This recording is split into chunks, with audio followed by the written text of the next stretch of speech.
ఆంధ్రప్రదేశ్ ప్రభుత్వం నూతన health policy విధానంలో బీమా కంపెనీల ఎంట్రీని తీవ్రంగా వ్యతిరేకిస్తున్న జగన్మోహన్ రెడ్డి ఆయన మద్దతుదారుల పరిస్థితి మొసలి కన్నీరు కథను గుర్తుకు తెస్తుంది. జగన్ తండ్రి వైఎస్ రాజశేఖర రెడ్డి ప్రవేశపెట్టిన 2 పథకాలు ఎంత లోపభూయిష్టమో అనేదానికి కేసు స్టడీస్గా ఆరోగ్యశ్రీ పథకం ద్వారా కార్పొరేట్ ఆసుపత్రుల జేబులు నింపటం, ఫీజు రీఎంబర్స్మెంట్ ద్వారా కార్పొరేట్ విద్యా సంస్థలకు ప్రభుత్వ సొమ్ము దోచిపెట్టడం ఫలితంగా ఆరోగ్యశ్రీ పథకం కోసం పుట్టగొడుగుల్లాగా ఆసుపత్రులు పుట్టుకొస్తే, ఫీజు రీఎంబర్స్మెంట్ పథకం కోసం ఒక పథకం ప్రకారం కోళ్ల ఫారాలన్నీ ఇంజనీరింగ్ కాలేజీలు అయ్యాయి.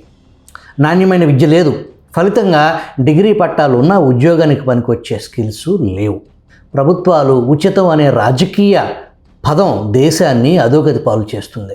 పథకాలకు ఉచితం అని పేరు పెట్టి రాజకీయ పార్టీలు అనుచిత లబ్ధి పొందుతున్నాయి. రాజకీయ నాయకులు వారి జేబుల్లో నుంచి ఖర్చు పెడితే దాన్ని ఉచితం అనొచ్చు. ప్రజల నుంచి పన్నులు వసూలు చేసి ఆనక అవి సరిపోక లక్షల కోట్ల రూపాయల వడ్డీలకు అప్పులు తెచ్చి ప్రభుత్వ పథకాలకు ఉచితం పేరు పెట్టి రాజకీయంగా అనుచిత లబ్ధి పొందుతున్న పార్టీలను మనం చూస్తున్నాం. అందుకు ఈ దేశంలో ఏ రాజకీయ పార్టీకి మినహాయింపు లేదు.